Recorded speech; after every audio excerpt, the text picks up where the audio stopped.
Qu'est-ce qui pousse des millions de passionnés aux quatre coins du globe, à se lever avant l'aube, à braver le froid ou la canicule et à rester des heures entières, canne à la main? La réponse est simple, l'adrénaline de la traque du trophée ultime. Mais quel est le poisson qui fascine le plus les pêcheurs du monde entier? Aujourd'hui, on vous révèle le top 10 des espèces les plus recherchées sur la planète. Nous allons voyager des lacs européens paisibles jusqu'aux mers tropicales agitées. Je vous le garantis, vous allez découvrir non seulement des spécimens gigantesques et des prédateurs féroces, mais aussi de véritables rusées du monde aquatique. Et attention, le poisson qui décroche la première place pourrait bien vous surprendre. Alors, installez-vous confortablement et restez jusqu'à la fin pour découvrir qui est le véritable roi de la pêche sportive mondiale.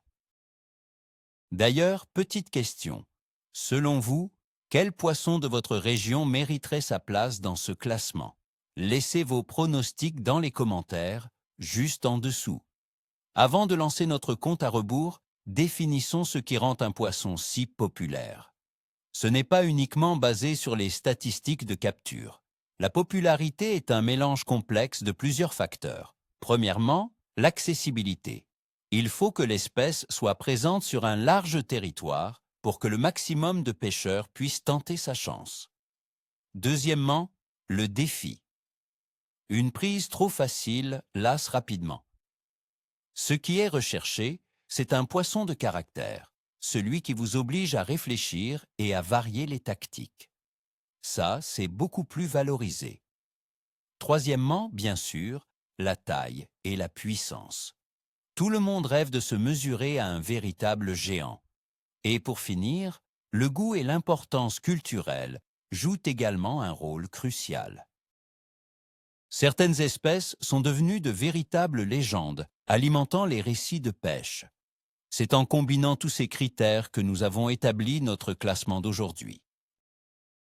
Pour débuter notre classement, en 10e position, nous retrouvons un véritable classique de la pêche en mer, la morue ou le cabillaud.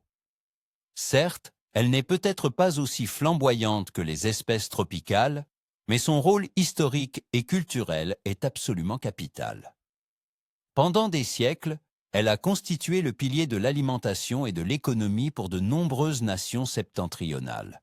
Pour les pêcheurs sportifs, c'est avant tout un trophée de choix, évoluant dans les eaux froides de l'Atlantique et du Pacifique.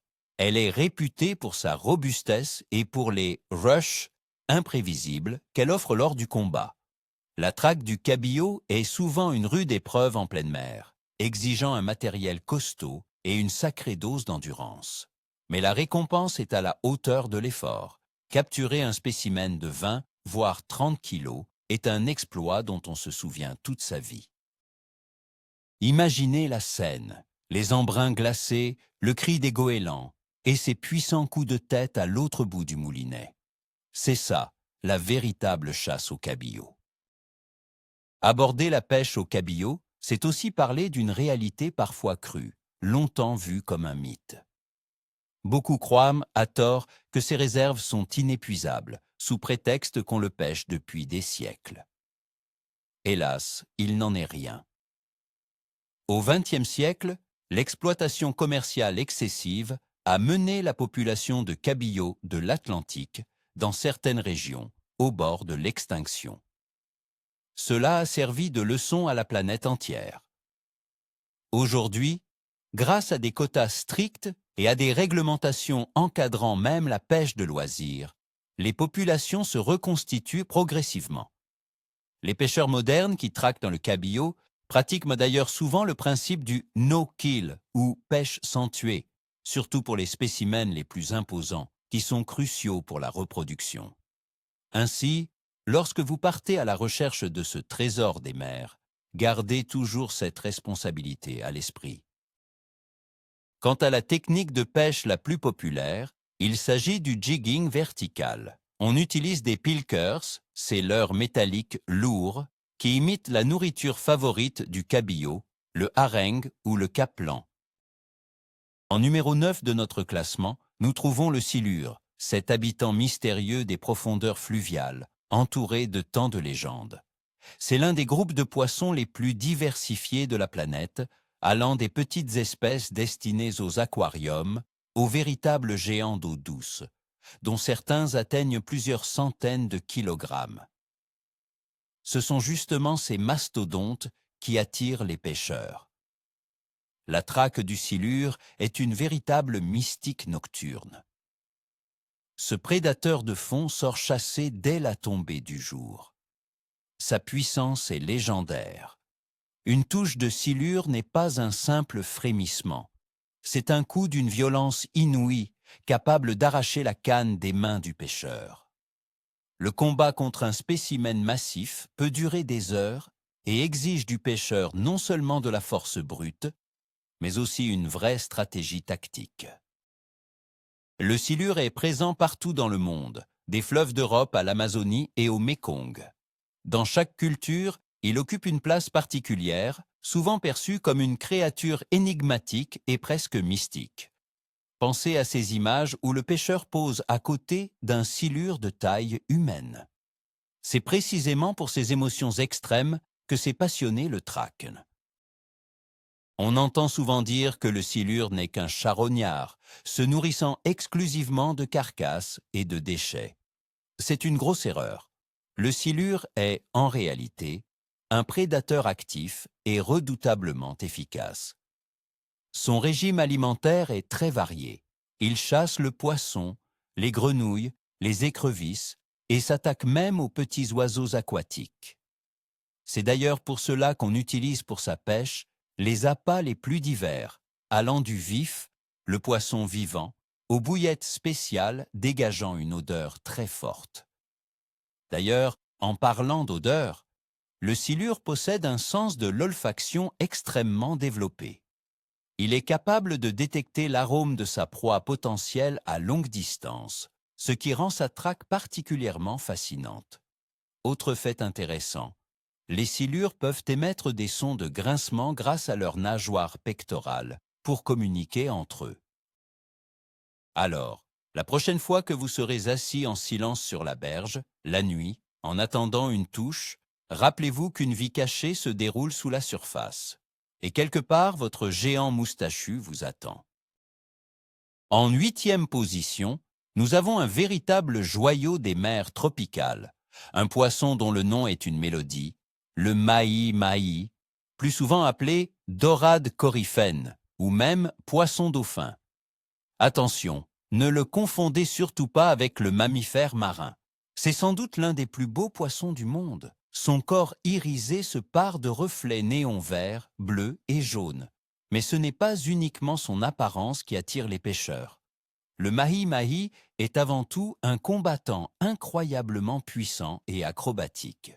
Une fois ferré, il offre un spectacle total. Il bondit hors de l'eau, effectue des chandelles impressionnantes et tente de s'échapper à toute vitesse. C'est l'une des espèces qui connaît la croissance la plus rapide dans l'océan, ce qui assure la stabilité de ses populations. La pêche au mahi-mahi est toujours synonyme d'adrénaline, de soleil et d'embrun salé. On le pêche souvent à la traîne ou trolling, en pleine mer, et le moment où un banc de ces torpilles lumineuses attaque les leurs est tout simplement inoubliable. Pour beaucoup d'adeptes de la pêche sportive, un voyage sous les tropiques serait impensable sans une chasse dédiée à ce prédateur éblouissant.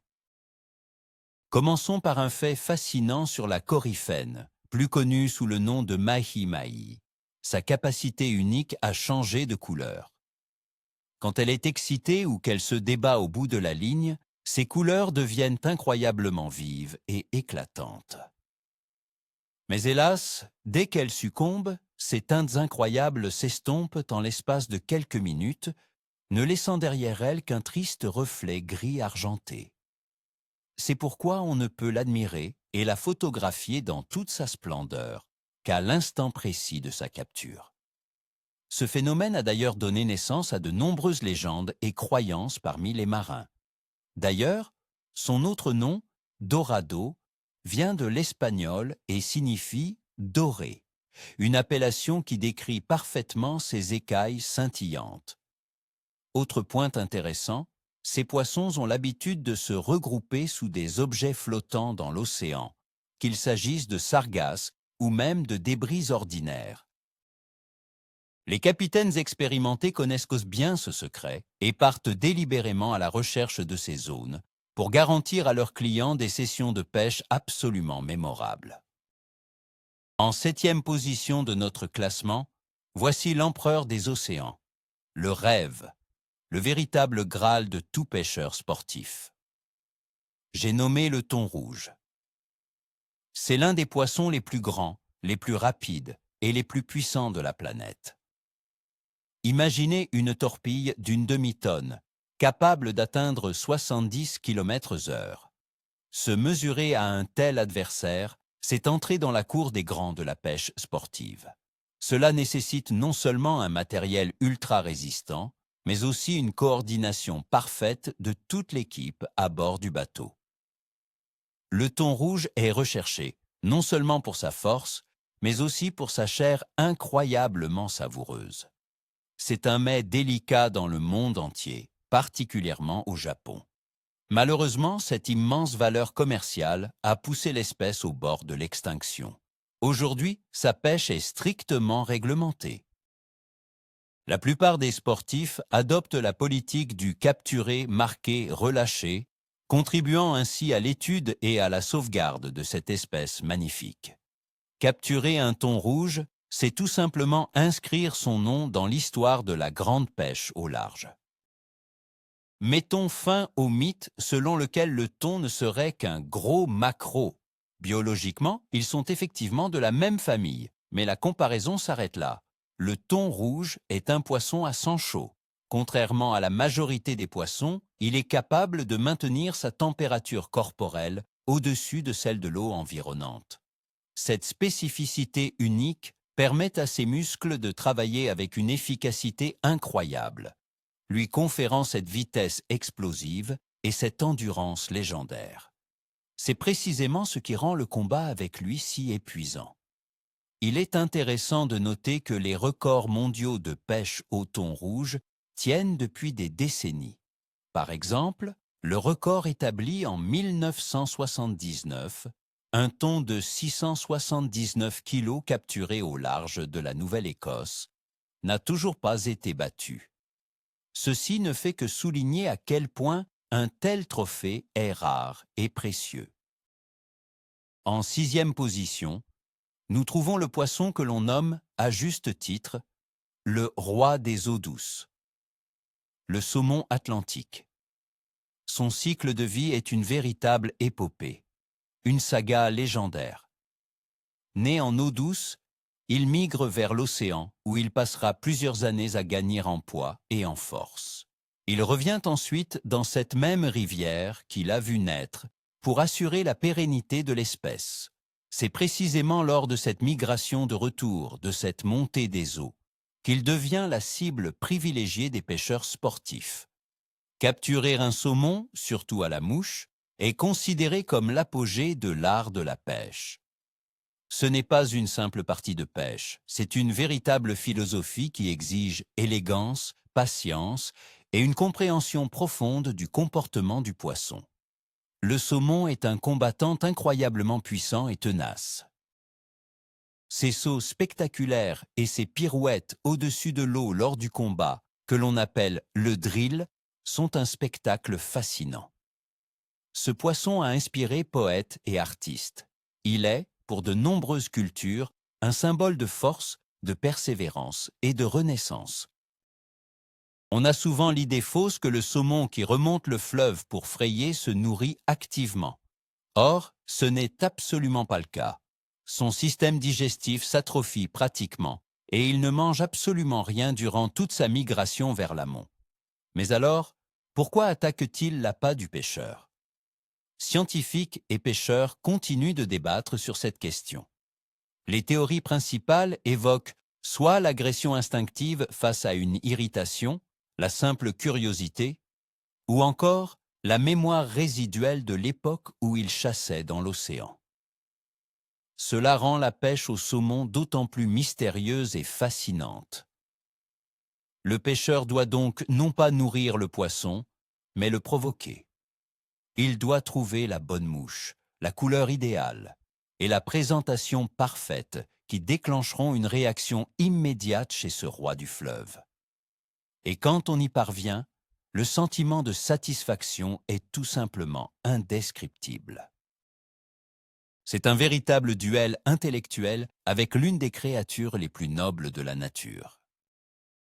Nous voici arrivés au milieu de notre classement. En 5e position, nous retrouvons un prédateur nocturne méfiant, très prisé pour sa chair blanche délicate, le sandre. En Amérique du Nord, on l'appelle le walleye, un nom qui lui vient de ses grands yeux, qui semblent faits de verre. Le sandre est un poisson exigeant. Il est extrêmement sensible à la lumière, ce qui explique que son activité culmine au crépuscule, durant la nuit, ou lors des jours très couverts. En pleine journée, il reste à l'abri, souvent dans les profondeurs ou les cachettes. Cette particularité rend sa pêche particulièrement exigeante et stimulante. Il faut choisir le moment, l'endroit et le leurre avec une précision chirurgicale. Contrairement au brochet, le sandre ne livre pas toujours des combats d'une violence inouïe. Cependant, sa touche est souvent subtile, à peine perceptible, juste une légère tape ou une simple pression. Le pêcheur doit faire preuve d'une concentration maximale pour ne pas manquer cet instant crucial. Grâce à sa ruse, sa méfiance et, bien sûr, sa saveur exceptionnelle, le sandre jouit d'un immense respect auprès des pêcheurs du monde entier. Sa valeur gastronomique pousse d'ailleurs beaucoup à le considérer comme le trophée d'eau douce le plus convoité. La particularité unique du sandre, ce sont ses yeux. Ils possèdent une couche réfléchissante appelée tapis choroïdien, ce qui lui permet de voir parfaitement même dans des conditions de très faible luminosité. Ce mécanisme lui confère un avantage énorme sur ses proies, surtout en eau trouble ou durant la nuit. Si vous éclairez l'eau avec une lampe de poche là où se tient un banc de cendres, vous verrez des dizaines de points lumineux.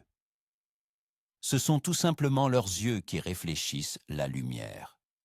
Ce fait influence directement la tactique de pêche. C'est pourquoi les leurres les plus efficaces pour le sandre intègrent souvent des éléments fluorescents ou phosphorescents, les rendant beaucoup plus visibles pour le prédateur dans l'obscurité. Le mythe selon lequel le sandre ne se capture qu'aux gigues près du fond n'est d'ailleurs pas tout à fait vrai. À certaines périodes, par exemple lors des chasses nocturnes du fretin, il monte dans les couches d'eau intermédiaires et se pêche très bien aux poissons nageurs. C'est la connaissance de ces subtilités qui fait toute la différence chez un vrai chasseur de sandre. Ouvre ce top 4. Le brochet, la torpille d'eau douce, terreur des eaux de l'hémisphère nord. On le surnomme le loup des rivières, et c'est un surnom amplement mérité. Un corps fuselé, une gueule constellée de dents acérées, et une attaque éclair sortie de l'embuscade. Voilà sa marque de fabrique. Pêcher le brochet, c'est toujours l'attente d'une explosion. Vous pouvez peigner méthodiquement les postes prometteurs pendant des heures, et soudain, c'est un coup de butoir d'une violence inouïe, le frein du moulinet qui hurle, suivi d'un combat acharné. Le brochet ne lâche rien jusqu'à la dernière minute. Il secoue la tête violemment, fait la chandelle et plonge se cacher sous les obstacles. Ce prédateur est immensément populaire grâce à sa large répartition, sa taille impressionnante et son tempérament extrêmement agressif. Il pardonne souvent les erreurs du débutant, mordant goulûment à presque tous les leurs. Mais la capture d'un véritable spécimen trophée, qu'on appelle une mémère, exige patience, finesse et une parfaite connaissance de ses habitudes. C'est l'adrénaline pure, à l'état brut. De nombreux pêcheurs entretiennent le mythe selon lequel le brochet perd l'intégralité de sa denture par période, s'arrêtant ainsi de se nourrir. Cette phase est souvent désignée par des termes comme période de disette ou, à l'inverse, période de folie alimentaire. En réalité, le remplacement des dents chez le brochet est un processus constant et progressif qui s'étale sur toute sa vie. Les anciennes dents tombent et de nouvelles repoussent pour les remplacer. Ce mécanisme n'a absolument aucune incidence sur son appétit. Les périodes où le brochet est peu actif sont généralement liées à d'autres facteurs. Les changements météorologiques, la pression atmosphérique, la température de l'eau ou encore la fraie. Donc, si les brochets refusent de mordre, inutile d'incriminer leur dentition. Il est bien plus judicieux d'expérimenter avec vos leurres, de varier la vitesse de récupération ou simplement de changer de spot de pêche. Et pour finir, un fait intéressant, le brochet est un cannibale. Il n'hésitera pas une seconde à dévorer un congénère plus petit. C'est la raison pour laquelle les leurres imitant un jeune brocheton se révèlent souvent incroyablement efficaces. En troisième position de notre classement, et médaille de bronze par excellence, se trouve l'un des plus beaux poissons d'eau douce, la truite arc-en-ciel. Originaire d'Amérique du Nord, elle s'est répandue sur la planète grâce à l'élevage et au repeuplement, colonisant les rivières et lacs de tous les continents, à l'exception de l'Antarctique. C'est d'ailleurs cette grande disponibilité qui explique sa popularité phénoménale. La truite est une cible idéale pour la pêche aux techniques légères. Elle est puissante, rapide et d'une grande beauté. Son corps est orné de fines taches sombres, tandis qu'une bande irisée caractéristique court le long de sa ligne latérale, d'où elle tire son nom. Elle privilégie les eaux claires, froides et bien oxygénées. La traquée est donc toujours synonyme de voyage vers des lieux superbes et préservés. Qu'il s'agisse d'une rivière de montagne ou d'un étang alviné, le combat avec la truite procure toujours beaucoup de plaisir. Elle a la réputation de s'élancer souvent hors de l'eau, exécutant des figures acrobatiques qui rendent le combat particulièrement spectaculaire. Pourquoi la chair de la truite et du saumon arbore-t-elle cette couleur rose ou rouge si distinctive? Contrairement à la croyance populaire, beaucoup s'imaginent que c'est une caractéristique génétique. En réalité, cette coloration dépend entièrement de leur régime alimentaire. Dans la nature, ces poissons se nourrissent de crustacés, comme le krill ou les crevettes, qui contiennent un pigment puissant, l'astaxanthine. Ce sont ces molécules qui teintent leur chair. Une truite élevée en pisciculture, si elle n'a pas d'additifs spécifiques dans sa nourriture, aura une chair naturellement blanche. C'est pourquoi les producteurs ajoutent des caroténoïdes, qu'ils soient naturels ou synthétiques, à l'alimentation pour donner au filet cet aspect commercial rose auquel nous sommes habitués. Ainsi, si jamais vous pêchez une truite sauvage à la chair rose vif, c'est le signe qu'elle a très bien mangé. Il y a un autre détail intéressant. La truite arc-en-ciel qui migre vers la mer et ne revient en rivière que pour frayer est surnommée la steelhead ou saumon à tête d'acier.